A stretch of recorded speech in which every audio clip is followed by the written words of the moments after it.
What's up, guys, and welcome to another edition of Wrestling Pulse. I'm reporter Ryan. I am Jman.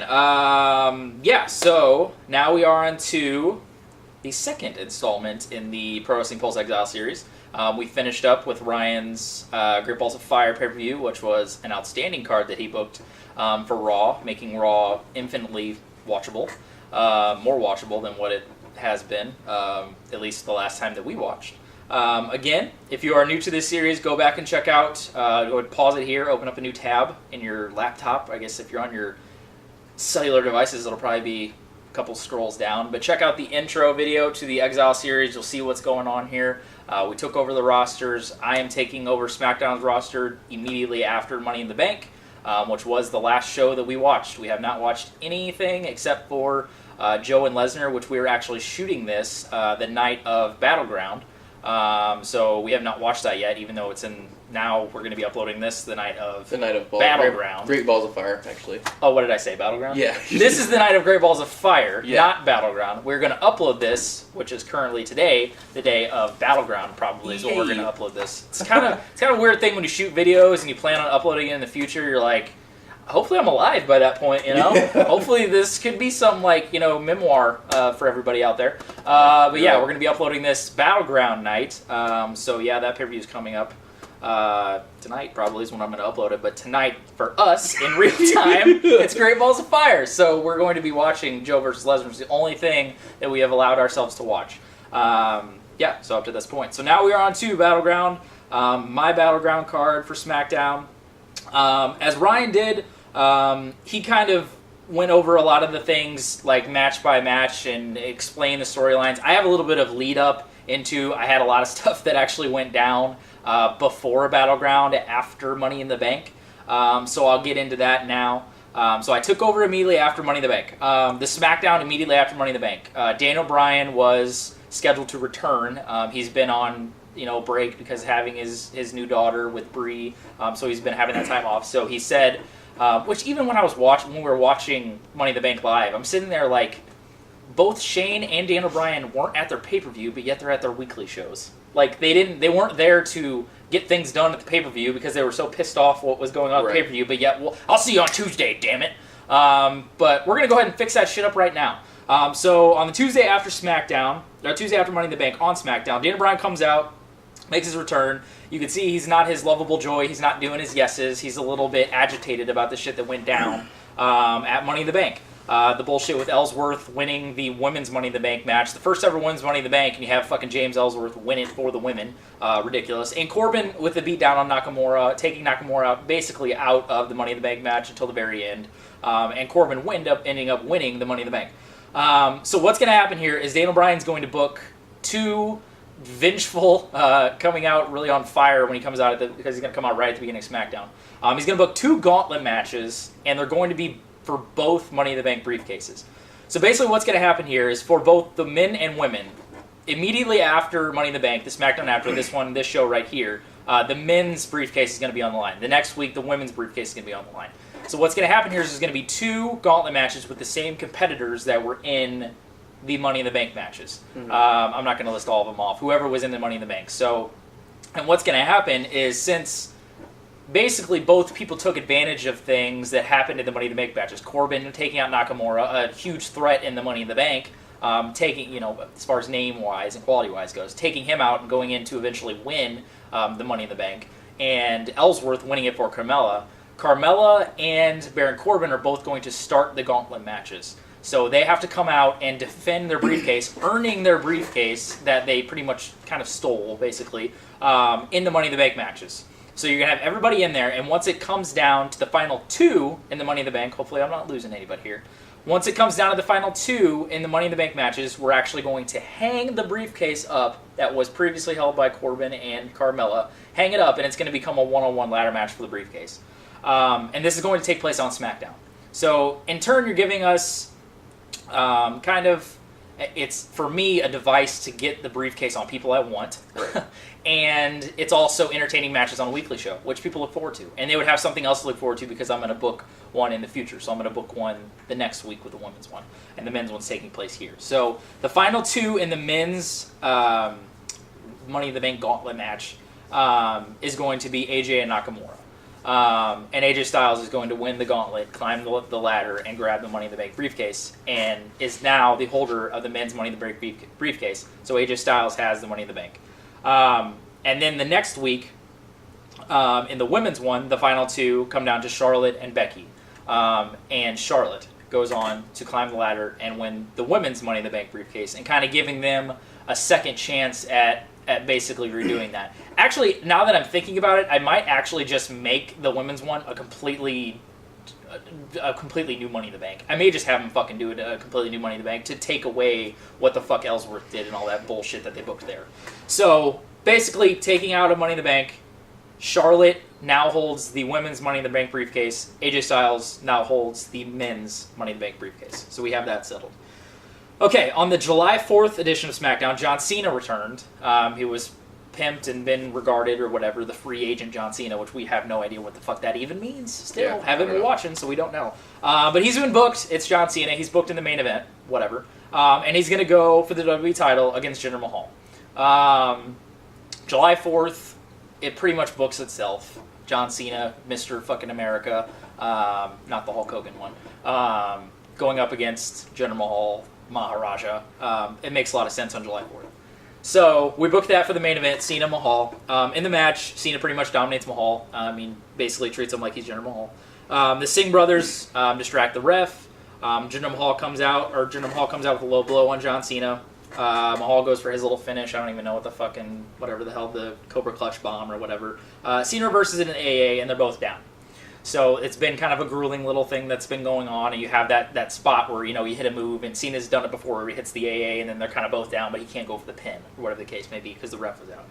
AJ Styles music hits. AJ Styles comes down to the ring, cashes in his briefcase, his Styles clash on Mahal while Cena was still down from, whatever the fuck, he hit the finish or whatever and did that thing.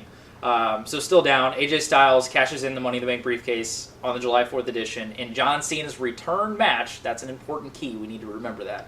In John Cena's return match, cashes in, does pin Jinder Mahal, who's the current champion at the time, and wins the WWE Championship. So, not exactly after, but pretty close to being after, AJ Styles becomes the new WWE Champion after winning the Money in the Bank the week after Money in the Bank briefcase after the Money in the Bank pay-per-view. And AJ Styles now the WWE Champion. Now, as I was saying, this is in contrast to what you kind of booked, is I'm hot-shotting a lot of shit, because as we were talking after we did Ryan's video and stuff, I think the Raw roster has, obviously being 3 hours, you get kind of loaded with a little bit more talent. I think there's still quality talent that's on SmackDown, and I'm going to use them to its fullest, but when you get kind of past that line of like upper-tier kind of guys, and I mean some of the quality tag team stuff, and then you get to the mid-card guys, it's like Mojo Rawley and Zack Ryder and Mike Kanellis and fucking Eric Rowan and Aiden English and all that bullshit. So I have to capitalize on what we have here in order to book a great pay-per-view. So that's what I'm trying to get out of here. So after this, the Battleground main event is announced. I'm not going to say it. I'll wait till I get to that. But it's announced after this, after John Cena wins, or John Cena loses in that one match, in his return match, and AJ Styles wins the title. Okay, so in a random tag match, doesn't matter when it was, before Battleground sometime, it's going to feature AJ Styles, the new WWE Champion, and Randy Orton in a tag match against Rusev, who returned recently. We'll say he returned on the July 4th or whatever and dominated in a win. Doesn't really matter. And Dolph Ziggler in a tag match. So Ziggler and Rusev versus AJ and Orton. In the match, Orton, who he lost the title to Mahal. He lost in his rematch in his hometown. He's kind of feeling a little bit, not really down on himself, but he's just kind of having to where those inner demons are starting to come out. Okay. And he's starting to get a little bit pissed off about his situation, and it's going to start to be known. Randy basically goes insane in this fucking match. He's going to turn heel. He's going to turn on AJ, not specifically AJ, but just as a vice to turn heel, because he's in there with the biggest face, in my opinion, almost in all of WWE with AJ. But he's going to turn heel on AJ in the match, and actually is going to receive help and kind of genuine disdain for positioning on the card with Ziggler and Rusev. So Orton, Ziggler, and Rusev are going to perform a beatdown on AJ.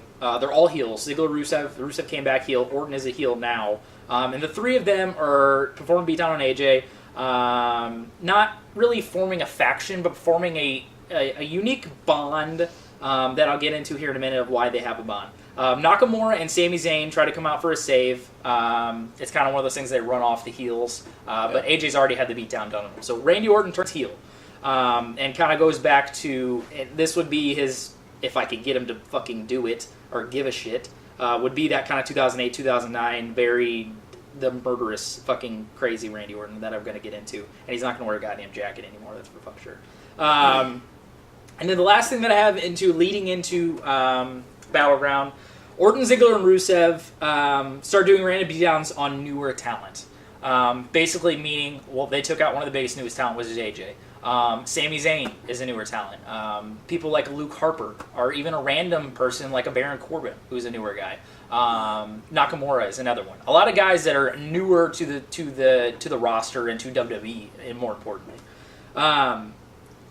So the newer talent, and start cutting promos and saying how it's BS, all these new guys keep getting these opportunities that the established WWE guys used to receive and do no longer receive because of these newer talent, and because of these newer guys that are coming into the promotion. And there's, it's not going to be like the what's it called, the Nation thing where it was like Sheamus and the World Elite or whatever, or like the Sheamus and Rusev and no Del Rio kind of thing. No, it's not that. It's more they don't have a really a focus on a, because like I said, they're not really a faction. They're just kind of a group of guys that are pissed about, because Ziggler, a guy like Ziggler who's been there for years and keeps getting passed up because you have these fresh talent that could come in. Randy, who's a guy who is basically a vice to say, Randy has been getting all these opportunities, but he's the heat getter because he's bitching about not getting opportunities, and Randy's like the number one opportunity guy. Yeah. But he doesn't like seeing these newer guys get the opportunities that a Randy Orton should get. I'm fucking Randy Orton. I should be getting all these fucking shots and all this bullshit. And Rusev, who is a younger guy, who is a newer guy, but to me just fits the mode of just being pissed at these kind of guys. I don't really know. Yeah. And he works as far as what I'm going to be building to. So yeah, basically it's those three, Randy, Ziggler, and Rusev, who will just perform random beatdowns. We're going to have Randy Orton just come out and RKO people just fucking for who gives a shit. Like in the middle of a fucking Sami Zayn and who gives a shit match. He'll just come out and fucking RKO Sami Zayn just because he's like, fuck you, I should be out here and you shouldn't be out here. Because they're tired of seeing, especially Ziggler is another guy, he can use that legit pure heat that he has for not getting his opportunities because he's a guy that's felt like he's been passed up on a lot. And he could get genuine, because I think we got those promos that we saw from him and The Miz back when they feuded. I would like to see that Dolph Ziggler. I want to see that come out. And that's really a thing that I want to get over as far as my whole roster. It is, I want something to be plastered up on Gorilla Position that just says a phrase like give me the edge. Like, give me a fucking edge to yourself. Give me an edge to your character. If you're playing a character, go to the fullest. Give me fucking, turn up to 11. Like, give me something that makes me watch and say, wow, this guy's giving it 110. Like, I don't want to see that. Not like Randy Orton. Not like Randy Orton. Like, if Randy Orton pulls it, like, he's fucking sit your ass on the bench, dude. If you don't want to be a part of this shit, and you don't want to give it 100% and earn what people would die to do, which is what you get to do, be a professional wrestler, then get the fuck off my roster. Like, if you do not give 110%, which is why I think Dolph Ziggler is the key member of this kind of random group that's going out and taking these guys out, because Dolph Ziggler is a guy that has genuine love for this business, and I know Randy does too, and Rusev, but has genuine love and wants to be in a position that some of these guys are at, and they're not there. So that's kind of the basis of this kind of brooding, dissension that's going on with these established talent guys taking out some of the newer talents. So that's what we have leading into Battleground. So the Battleground card, which I will not have to explain a lot of this stuff because some of this stuff's pretty self-explanatory. It's basically Battleground. I don't want to say it's a throwaway pay-per-view for me because I'm building into it, but it's more building into the overall feel, like just how Ryan was saying of how he wanted to gradually progress through his show and go into the roster and everything that's going on. This is going to be a show that kind of turns the page, and then once we get to SummerSlam, it's like, okay, this is what this show is all about, and this is what, I know SmackDown is going to be able to deliver on a monthly basis or whenever the pay-per-views are. So that's what we're going to be getting here. But Battleground, I am a fan of this card, portions of it. I wish I could have maybe did a little bit different, but it's kind of doing with what I have to do with the roster that I'm given. Pre-show that I literally just came up with. I'm keeping the Fashion Police together. I love the Fashion Police. I think Ryan does too. They're fucking entertaining as hell. The one thing that I would do is I would continue. They were doing like a kind of like a 1920s, 30s like gangster cop thing. I want to do the 80s cop thing. My Miami Vice. Yes, like Miami Vice. I think that'd be pretty fun. Totally have them do 80s. That's literally what I thought when I see the segments, they do different kind of like time eras. Yeah. I think the funniest would be like the 80s Miami Vice 80s. They're so going to do Miami Vice. They're going to come out to cheesy 80s action movie music. They're going to come out with like fake guns. Like, I don't even give a shit. Like, I want them be cheesy fucking 80s. Like, just, they're hilarious. And I love them. Pretty comical. Pre-show, though, I'm going to have the Fashion Police going up against the New Day. Kind of comedic, just fun little thing here. The New Day, they're not going to be focused on, literally at all. I've thought of things that I could possibly do. I thought of taking away pieces of the New Day and doing things with them. I could actually still do that once we get to SummerSlam. I'll wait for that. Until now, we're going to keep them the way that they are, and I'm going to have the Fashion Police go over because I love the fucking Fashion Police. I think they're hilarious. So in the pre-show, just a fun little comedic, doesn't get fucking that much time, 5 to 8 minutes or whatever. But yeah, so that's the pre-show. The opening match is a first match in a 3-piece kind of series, which I haven't talked about these kind of feuds, but obviously Ziggler, Orton, and Rusev have been all taking out the younger guys. So they're going to go in one-on-one matches on this pay-per-view to prove themselves, basically the younger guys against the established guys of Orton, Rusev, and Ziggler. They're going to have 3 singles matches against younger guys that, have had beatdowns put on them by these 3 and, want to step up to these guys and, say, hey, I'm not going to put up for this bullshit. You don't think we deserve these spots. The younger guys saying that. You don't think we deserve these spots. We're going to show you why we deserve these spots, and we're going to go out there and, have 3 one-on-one matches against you at Battleground. So my opening match, I'm going to have Dolph Ziggler going up against Ty Dillinger. Basically, it feels like a really nice NXT match to me. It feels like just some guys that can go out there for 10 minutes or whatever and just put on a nice little solid match, a good back and forth. They're both quick kind of guys. Both reasonable sizes. That's one thing whenever I look at things as far as booking matches together, the size comparison, if they go in there and look equal, not having the big show Rey Mysterio feel, which, some of those matches can work out that way, but most of the case, it's a nice competitive feel to have both guys go in there looking very equal. But yeah, Ty Dillinger has had beatdowns put on him. He's a newer guy coming up, taking spots from the established kind of guys. And I'm going to have Dolph Ziggler go over in this match. It's a need to push Dolph Ziggler because I think Dolph Ziggler is a hell talented guy. I just think he is. I think he's lost in where he's kind of going, and I think this this booking strategy of kind of having him be a part of this little group thing and take out some of the younger guys and give him a reason to do something. He has nothing to do. He's just like a dude. Yeah. Like, he's not the show off anymore. He's like not. He's just a fucking dude. Like, he doesn't have a game plan. He doesn't have something to focus on. This is something to focus on. He's like, okay, these newer guys come in here and they think they can take out the show off. And I kind of want him to have the phases of the show off kind of gimmick come back. I don't want him to wear those fucking Motley Crue, Guns N' Roses, fucking hard rock fucking gear anymore. Go back to doing the show off thing. That's fine. And I'm booking Dolph pretty strong as far as it goes in on my SmackDown roster. I think he's good on the mic. I think he's great in the ring. He has a shit ton of charisma. He's a guy that we've talked about for a long time. The WWE just never really wants to go with. That's actually something I didn't think you were going to do. I didn't think you were going to push Ziggler. Yeah, I really enjoyed Dolph Ziggler. I really do, as far as a character. And I think he just still has so much potential. Yeah. It's ridiculous. And it's just untapped because they just don't do anything with him. He's hella talented. He's fucking great. If he was a guy that left WWE and went to the Indies, he would be tearing up the fucking Indies. Like, if you put Dolph Ziggler in PWG, he'd be having matches of the year. Easily, in my opinion. I think, and this could be completely wrong, but this is like just my opinion about how I feel Dolph Ziggler is booked. I feel like they don't push him to that upper echelon kind of level because he very much reminds me of Shawn Michaels. Yeah. And I feel like behind the scenes and the higher-ups and the Triple H's and some of those guys, they kind of just feel like there's only one Shawn Michaels. Right. There's not going to be another guy that looks the way he looks, kind of like carries himself in the ring. And I'm not saying Shawn Michaels and Dolph Ziggler are the same. I'm just saying that the facets of the way their gear is, the facets of their appearance, but their passion for it, the stamina, the charisma for the business, like just the charisma for the business, the charisma in general, like. He for there was a period of time where I was just like, man, Dolph Ziggler could be huge. Yeah. He had that potential to feel like a Shawn Michaels. He has that kind of just aura about him, and just the way he is. I just think sometimes he's like a poor man's Shawn Michaels. Yeah, and I totally see that. I think a lot of people have made the comparison with Shawn and Dolph for sure. But I think one thing is just he's been passed over. He doesn't have a goal. He doesn't have something to go towards. And I think booking him in this upper mid card, and then eventually will be a very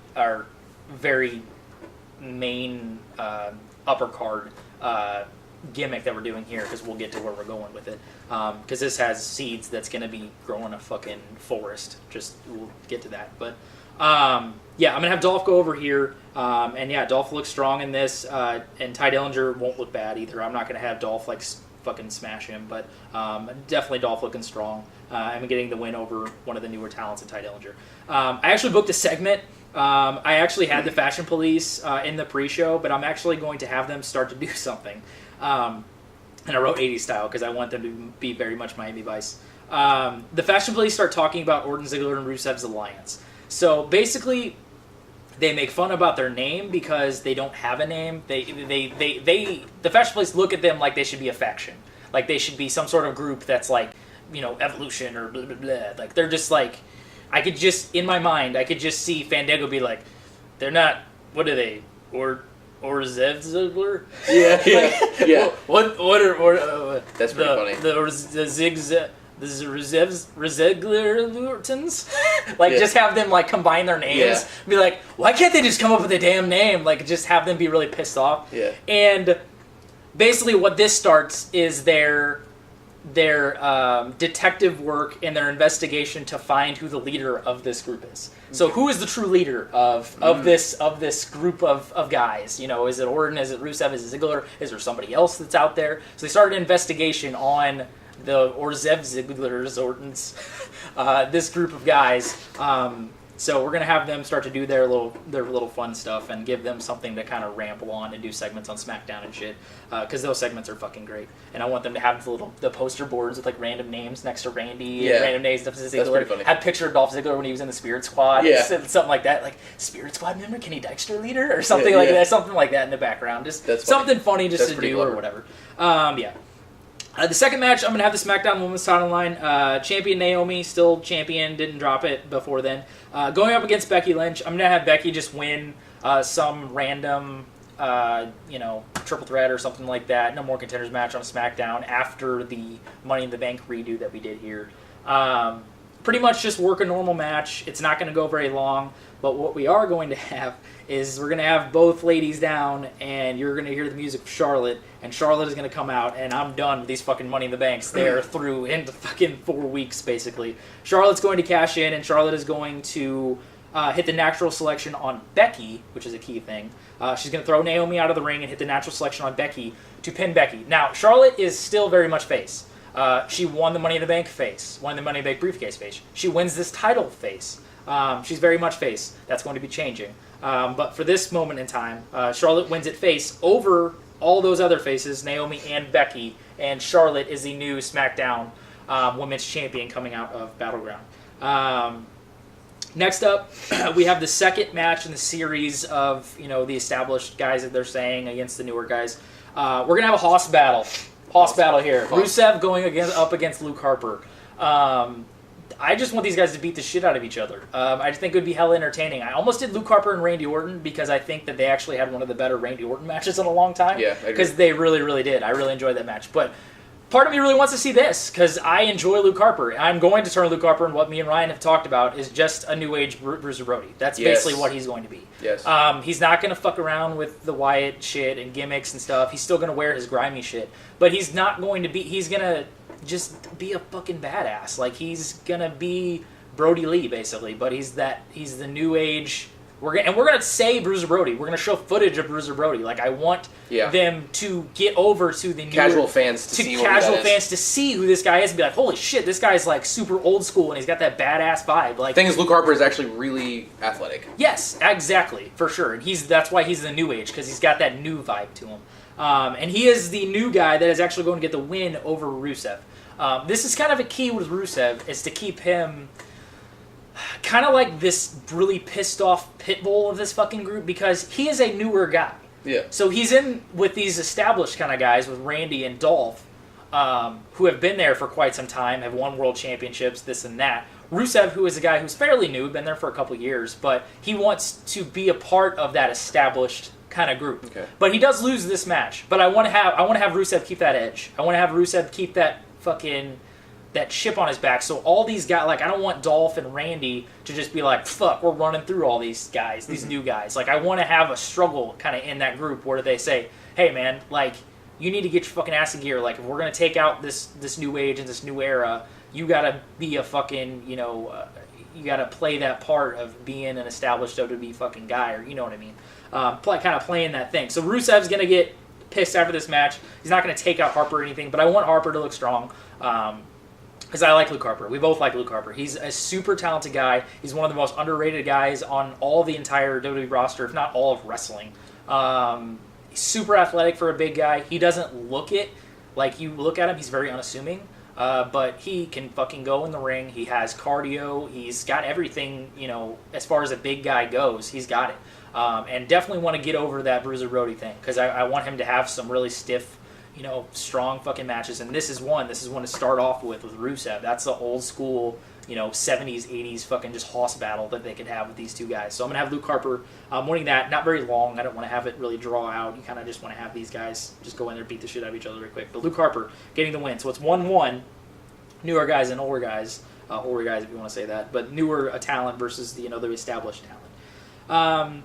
Backstage. So what I want to do, I'm stealing this from Triple H. This is an idea that Triple H does a lot in NXT. It's an idea that I think he took from the Attitude Era.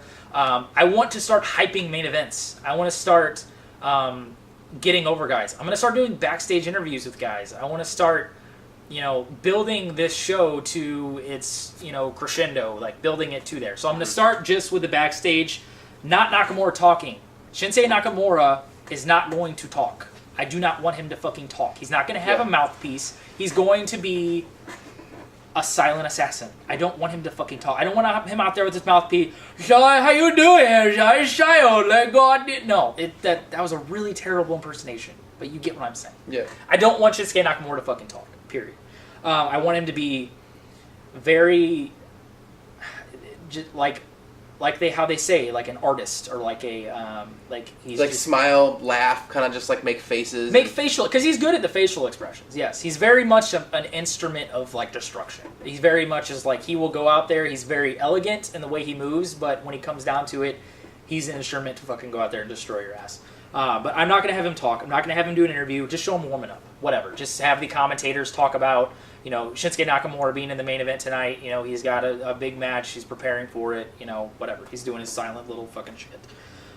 Next up, we finally got here, guys. We have the Tag Team Titles line champions, the Usos, going up against American fucking Alpha. I just straight hot-shotted this shit. I don't give a fuck. American Alpha, get off their ass. Get off the bench that they've been on. And get their asses out there and start getting fucking wins. Get the fucking Gable out there with his Ready, Willing, and Gable. Have him cut those funny, cheesy, corny promos that Jason Jordan thinks are dorky, and literally NXT American Alpha. That's what I want back. Have him cut the promos where Gable is funny and comedic, but when he gets out in the ring, he fucking busts ass and is like a new age Daniel Bryan. Jason Jordan, he can play off of Gable's funny jokes and comedic shit that he does in interviews. Again, once he gets out there, he busts ass and fucking works his ass off. The Usos, literally keep them the exact same way that they are. I love the fucking Usos. I love their heel nature. I love their fucking one-day Us shit, their gear they wear, their hats, their WWE version of the Briscoes. I fucking love it. I actually might have them cut promos at home like the Briscoes do. Yeah. I think that would be fucking awesome. Like, just cut promos in random alleys and shit. Like, just give them hardness, but have it not be like... I don't want it to be like cheesy where they're like out there and like they're staging a rap video or some shit. Like have them be like. I was gonna say just hop out of an Escalade. Yeah, like just like on the street. Exactly. Like just have them just be hard. Like just continue the hardness of the hard streets of Samoa. The hard streets of Samoa. Fuck it. I don't care. Have them keep cutting promos and guys saying these American Alpha fucking Olympic dork guys are gonna get in there and we're gonna, fucking do what we always do and have the chemistry that nobody else has and the brothers, you can't break this bond, all that bullshit. American Alpha, they could go out there and cut kind of some jokey shit. Have Gable go out there and make some fun of them or do whatever. Say how fucking hard they are and make fun of that shit. And, have Jason Jordan play off of it. Very much NXT American Alpha. That's when I love them the most, when they cut comedic kind of the Gable promos and then they went out there and busted their fucking asses. I would give this a little bit of time. They're going to continue this feud. I'm going to have the Usos actually win clean. Reason being is I'm going to not really cut out the comedic parts of American Alpha, but I'm going to have them get a very Pitbull mentality. I'm going to have them, again, to find that edge. Like Steiners. I don't want them to really do that because I want them to keep some of the fun vibes that they have, but I want them to have an edge. That's true. Like when they get out there, like in the ring, they're not all about like the Ready, Willing, and Gable. They're out there like fucking let's fuck some shit up, like Kurt Angle-esque. Yeah, like two Kurt Angles out there basically, but still keep some of the funny parts because I think their comedic stuff was pretty funny. Gable's a super entertaining guy, so. But I want the Usos to win this match. I don't want a bunch of bullshit.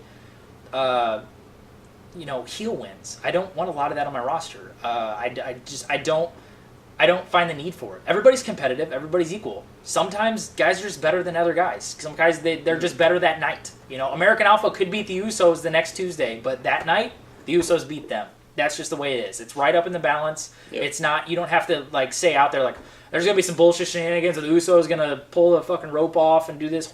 None of that shit. They're equal fucking teams. Let them go out there and just how it is in sports. You don't have bullshit stuff happen in sports. You go out there and competitive tag. Completely. It's almost like team. Yeah. When you're watching, that's the thing. Like the Cleveland Cavaliers and the fucking Warriors. Just like a team versus team. Just like honest fight. It's you may not know who's gonna. One time it could come out there, and one time it could come out another guy. What the fuck? It doesn't matter. That's the price you pay of having these title matches. It just. You go out there and you need to have your A game because if you don't, one of these teams might catch you. And that's kind of what's going to happen. And I don't want a lot of those finishes on my roster. I don't want a lot of those finishes where sit there like, another bullshit, didn't want a guy to look clean over another guy. You didn't want to have a guy fucking, look better than this guy. None of that shit. Everybody's fucking equal except for a chosen few that are on this roster. Next up, we have the kind of finals-ish deal. Of this established guys versus new era guys. I have Randy Orton going up against Baron Corbin. I'm not looking forward to this match. If I had to book this match, I really wouldn't be looking forward to it. It's basically a device to move this story along. Baron Corbin is actually going to turn face. I know that sounds weird, but I want him to play an Stone Cold face. He's not going to go out there and kiss babies and shake hands. He's gonna still be his gritty self.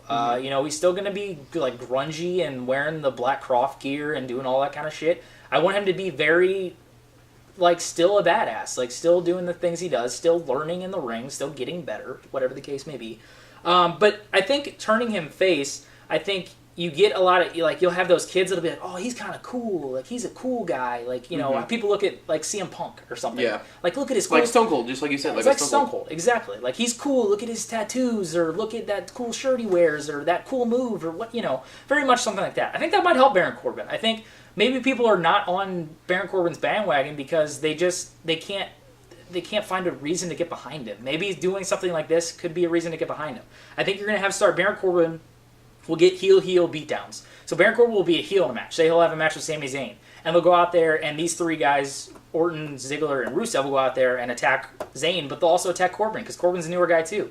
And he's like, listen, you guys can hold the whole new guy against me thing, but I'm not going to let that hold me back. I'm going to go out there, and I'm going to bust ass, and I'm going to keep getting better, and, sooner or later, those beatdowns will be turning on your guys' asses, and one of those things. And very much like a Stone Cold. If anybody came to take out Stone Cold, he'd come right back for him. So that's what I'm going to do, and I'm going to continue the whole lone wolf thing. That's fine. He's got. I like the idea of making Corbin face. Yeah, I think that's something they might be leaning towards doing. Yeah, and I think it's a good idea. I think it's a solid idea, and I think it could get people more behind Corbin. I think the face idea is something that could. It's kind of like we said with Batista. Batista was heel for a long time, and people started to get behind Batista when they turned him face. It is what it is. He started to get a little bit better in the ring, a little bit more stuff going on. So that's what I'm going to do there.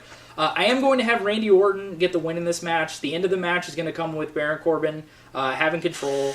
The ref will get knocked out. I am going to have some bullshit, a little bit shenanigans going on here. I wanted to keep that with Randy Orton because I think Randy Orton plays well with that because I just think that he's just a dick nature. He just has that dickish nature. I'm going to have Ziggler and Rusev come out and actually help Randy Orton in this matchup. So you're going to have kind of the spokesperson of these guys in Randy Orton, but they're actually going to get help from a pissed-off Rusev losing to Harper and Ziggler, who's rejuvenated and feeling good about himself going in this thing. So he hits the RKO on Corbin, wakes the ref up, and gets the 1-2-3. So to a 2-1 advantage over the newer guys, the established kind of guys of Orton, Ziggler, and Rusev. Get the win in the Battleground trifecta, or whatever the fuck you want to call it. Okay, so this is a big kind of segment thing that I set up on this show, actually. I'm going to have Shane and Daniel Bryan backstage. They don't have to be out in the ring. Discussing the recent actions of these three, of Orton, Ziggler, and Rusev, of what's been going on. The random beatdowns, random attacks on, the newer established guys. And what we're going to start to have is a line in the sand between Daniel Bryan and Shane McMahon. Daniel Bryan, obviously, is going to be the face side of this. He's going to be leaning more towards the newer guys, saying, hey, these guys have busted their ass for years and years and years, wherever they've been. It doesn't matter if they've been to WWE. They've worked just as hard as these guys if they haven't done the same things that these guys have done. They've worked just as hard, if not harder. Saying guys like AJ and Owens and Sami Zayn, Nakamura, those kind of guys. Shane McMahon politely disagrees, not really in the fact that he's saying, he agrees with the fact that these guys have worked their asses off to get here in the way that they have. He agrees with that. But he's not totally against this ruthlessness or this aggression shown by these three. He's not, he likes it. He likes, because Shane likes that feel of that old school vibe where anything can happen. Yeah. Shane likes that. Shane likes the unpredictability. He likes making opportunities. He always talks about opportunities, land opportunities. These guys are going out there and, Dolph Ziggler and Rusev, these younger guys who are a part of these, guys that have been in WWE for a long time, but they're making opportunities for themselves. They're going out there and taking it. If they're not, in a match or in the main event, they want to feel like they're in the main event. They want to be those guys that they look to as saying, hey, these are our main guys. So they kind of Shane kind of likes that side of the aggression side. Daniel Bryan is feeling for the newer guys who are getting these random beatdown attacks on, just matches when they're trying to have matches and work through it. So kind of a little bit of dissension between the commissioner and the GM that we'll get to come towards SummerSlam and eventually beyond that point. But a little dissension between the authoritative figures on SmackDown with Daniel Bryan and Shane McMahon. Next up, we have our first interview on this. As I said, I want to start building towards the main event. We have an interview where John Cena talks about the main event. John Cena is going to be in the main event matchup. He talks about the new era guys. He talks about the established guys that have been taking guys out, how SmackDown is literally becoming a battleground, and uses it in a typical John Cena fashion. John Cena is very much John Cena. He's not changing. Yeah. He's very John Cena-esque. I'm not changing anything about John Cena. So that's just what's going on with this. He talks about the new era guys. He talks about the main event. Talks about the talent that's in there, and it's going to be a tough, thing to rise above these guys. But I never back down. Blah blah blah blah blah. Same John Cena shit. Same John Cena day. I want to continue to start to build up these matches that are the big high profile matches with these interview segments and with. Talking about them with the commentators and having these backstage interviews and all that kind of stuff. I like those, and they don't tend to do those anymore. They tend to have backstage segments with guys that just got done with a match. Do you think that they don't trust guys to cut promos well enough anymore? Some guys probably. I think they've kind of taken the promo aspect out of wrestling nowadays. There's Yeah. It's not really a thing that they focal point. Because that's what I remember back in like the late '90s and early 2000s. Like you'd see like The Rock just sweating his ass off before a title match, and he'd just cut some fucking hard ass like promo, and then he'd hit his music in the fucking match, and you're like, fuck yeah, let's do this shit. Like, and they cut the promo and he would go straight to the ring. Straight to the ring, exactly. That's what I want to bring back. I want to bring, like, where you see him walk out of this segment with like Doc Hendricks, and he's like, back to you, JR, and then Rock's music would hit, and we just go straight into the fucking match. Like, yeah, that'd be I dope. want to bring that back. I want to bring that big vibe feel and that like backstage interaction where you go straight into the fucking match. Like That'd be sick. A very fluid fucking vibe that SmackDown's gonna have. Very live feel, very live to it. Next up, you know, if it ain't broke, don't fucking fix it. We have the United States Championship on line. We have champion Kevin Owens going up against Sami Zayn. Okay, so this is going to be a start of one of the best things that I feel like I've come up with booking-wise, as far as not just this match in particular, but what is going to go on into the future.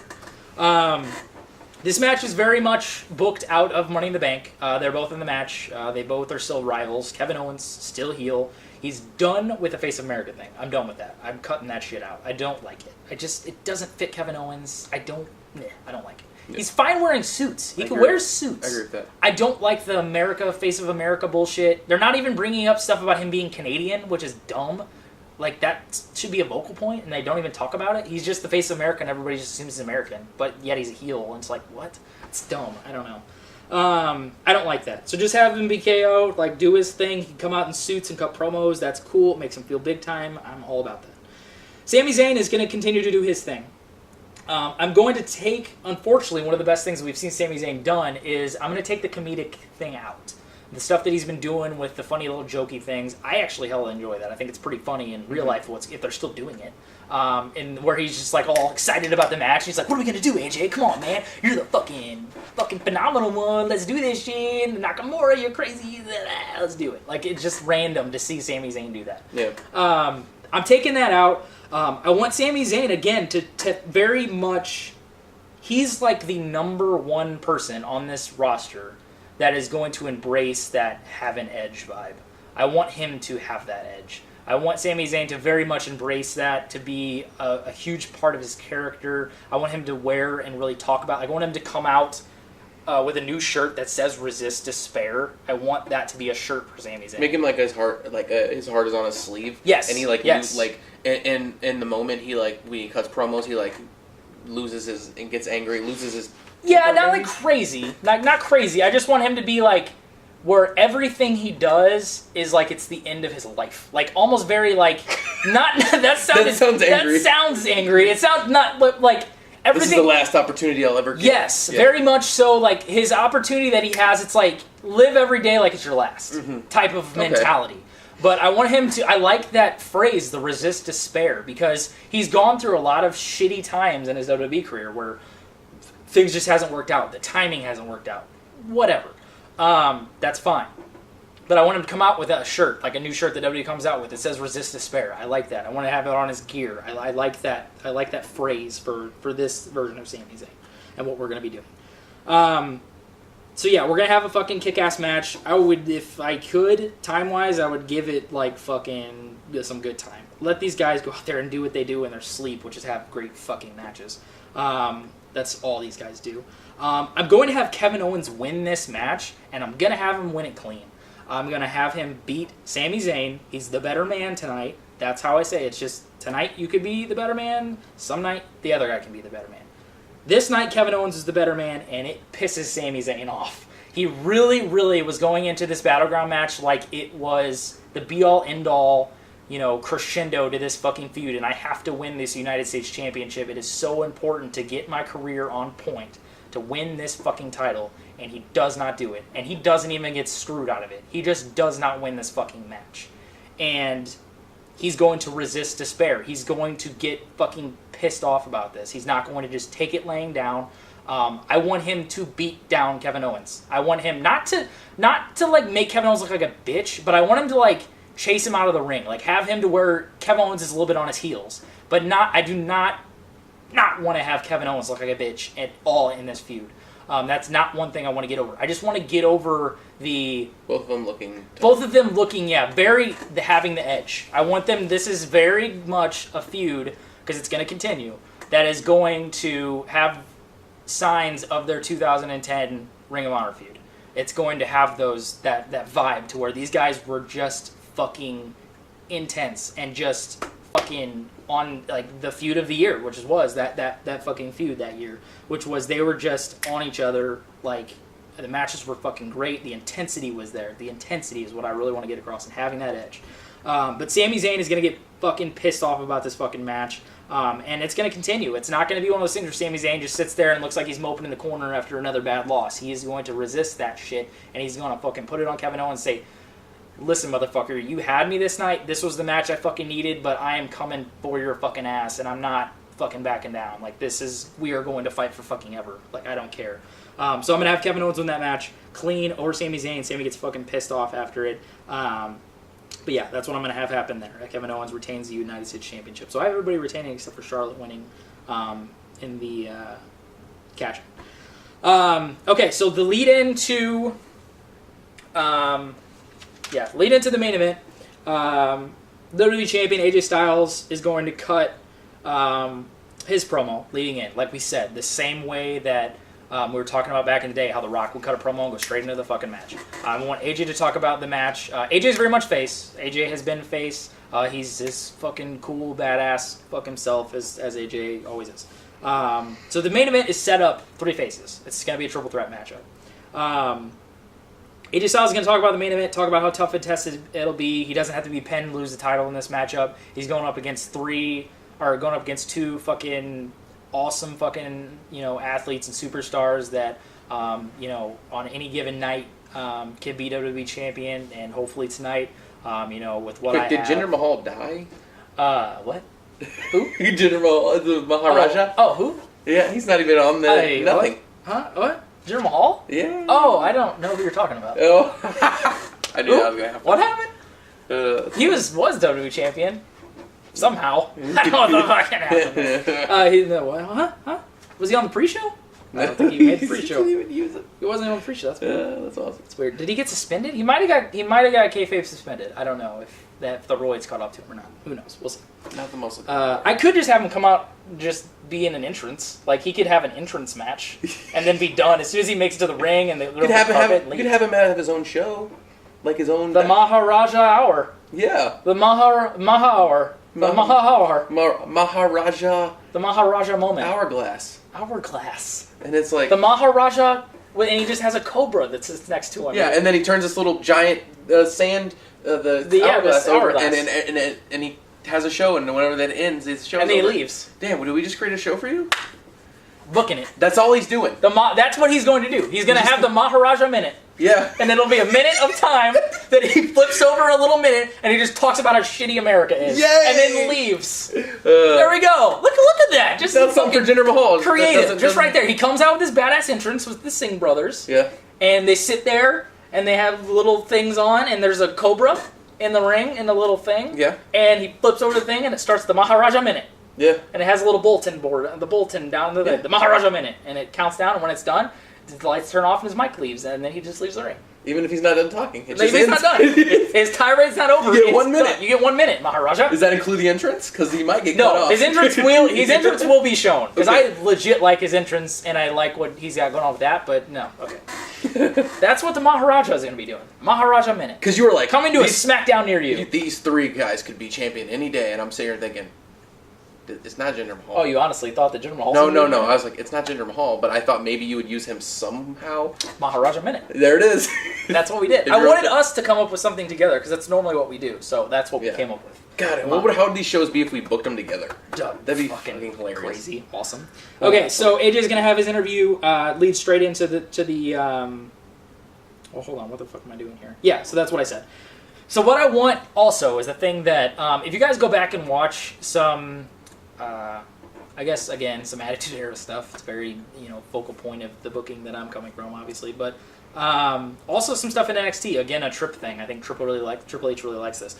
That lead up to their entrance, showing them backstage, playing that, like, dramatic, like, music and they just walk towards their entrance and then their music hits. Yeah. I want to do that. I want to do that for the big marquee matches. So I'm going to show all 3 guys leading up to their entrance and then go into their entrance. So AJ cuts the promo and then we have the like kind of intimidating old school like Trip style showing them backstage like doing the water bottle thing and then comes out for their entrance. I feel like it just builds towards the match. It just does something. I don't know. So the main event, we have a triple threat for the WWE Championship. We have champion AJ Styles going up against John Cena and Shinsuke Nakamura. This would just be fucking awesome.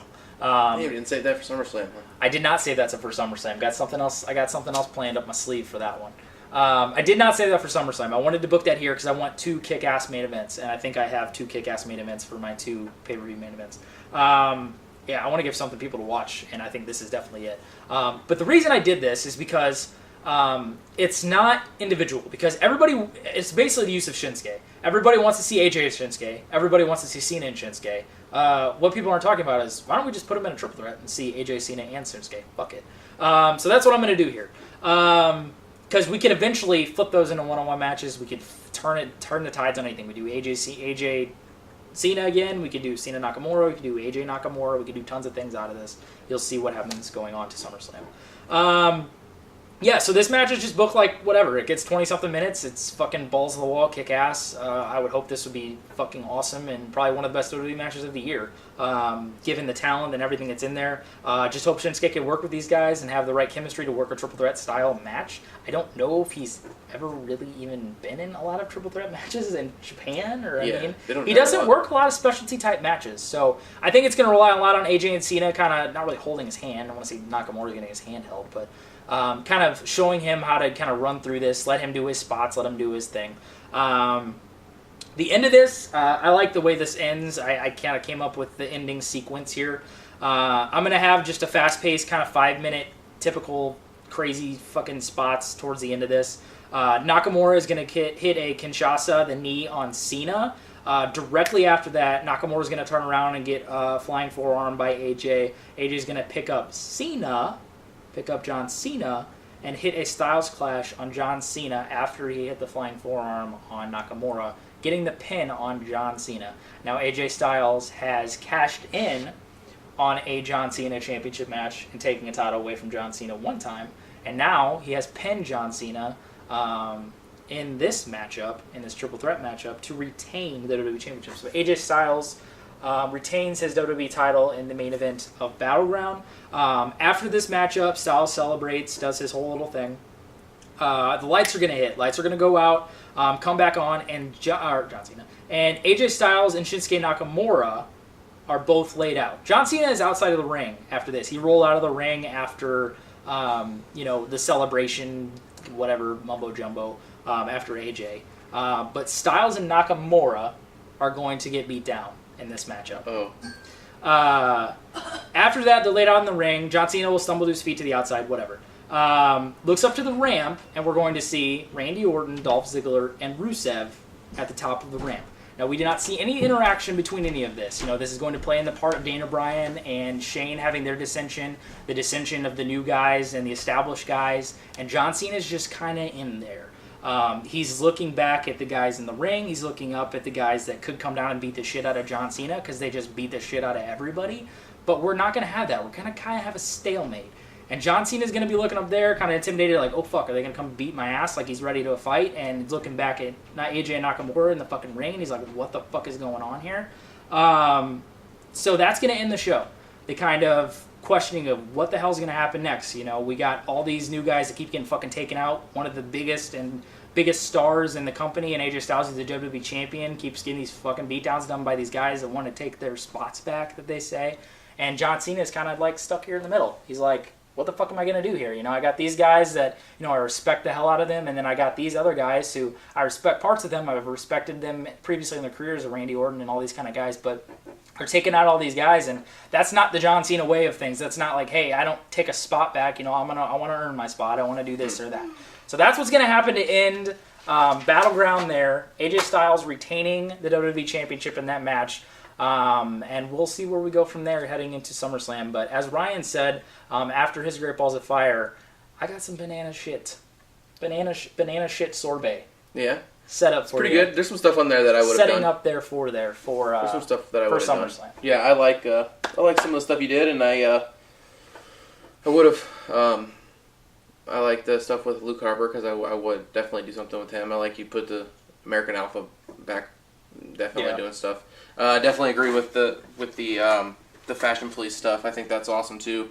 And then I knew in my head that you were going to have some kind of combination of Nakamura and Cena and AJ doing something. Yeah. I kind of thought that you would maybe wait and save that triple threat for SummerSlam. Yeah. I thought maybe that it would be something that you do. It was actually something when I first started it. I had it pegged as the main event of SummerSlam that I was going to do, but Epiphany came in and I was like, fuck, I have to do that. Yeah. I have to do that now. Nice. The idea of the faction thing, or the collective, I wouldn't say it's a faction, it's a collective of guys that have the same purpose. Yeah. I think that's a good idea, too, to take some guys who are kind of stale. And my thought is, yeah, exactly. It's a lot of guys that don't have a means to an end. Yeah. You know, they're just kind of floating around doing shit. Randy Orton, who's been floating around doing shit for years, but still wins WWE championships, giving him a purpose, giving him something to like, hey, when I was in Evolution, I was the young guy that took out old guys. Now I'm the fucking old guy taking out young guys. Like, how that dynamic has changed. That's kind of interesting. Ziggler, who's the guy who hasn't had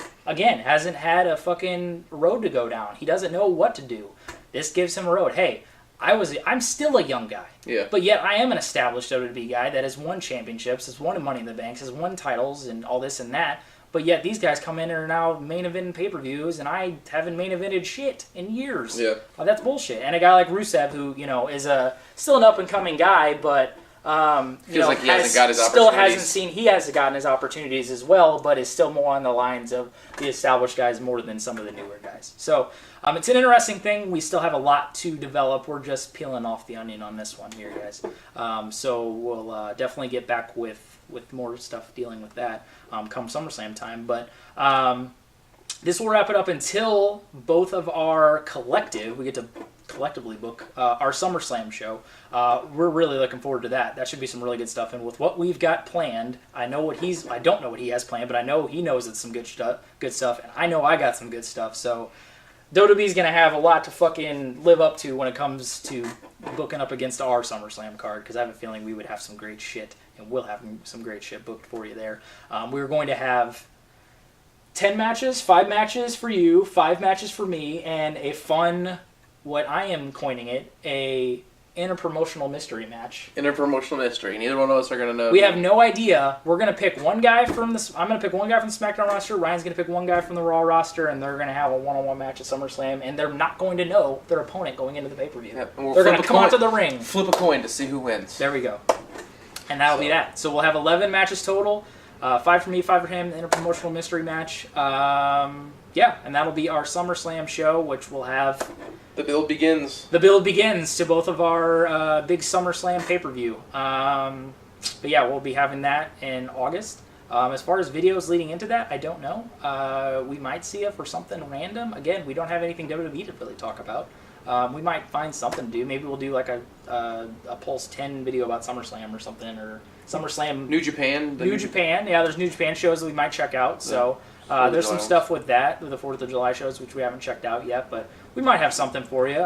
If we don't, we will definitely be seeing you SummerSlam week, because that is when we end our exile, and we will be watching SummerSlam, WWE's SummerSlam, live, and have that review up. But that same weekend, we will also have our conjoined SummerSlam Pro Wrestling Pulse Exile card for you guys, and we're really looking forward to that, and hope you guys are too. The same thing that we said about the Great Balls of Fire, Ryan's Great Balls of Fire, awesome card that he had. Leave some comments. Let me know what you guys think about my card, my Battleground card, my SmackDown roster, Ryan's Raw roster, what we're both looking going into SummerSlam, which card you liked better. I guarantee it's going to be Ryan's, because Ryan's is pretty fucking stacked. Mine was a lot of key storyline booking strategies and things, but Ryan did a lot of great stuff in his card, and I think his card kicked my card's ass, but that's just me. I like my main event, though. My main event's solid as fuck. I get like you're doing like a major storyline collective, like over your whole roster. I am, yes. And it's taking precedent over like almost the whole show. Yes, like, the whole storyline. I wanted some big angle to do on my show, and I definitely definitely I found it. So I'm very excited about it. I'm excited to tell you guys all about it and how it really unfolds and unwraps because it's some really good shit. But yeah, really look forward to what Ryan comes up with, and leave your comments and let us know what you guys are thinking about our rosters and our shows that we came up with. But yeah, this will now wrap it up for my partner Ryan. I am Jman, and thank you guys for watching another edition of Pro Wrestling Pulse, the Pulse, Professional Wrestling World.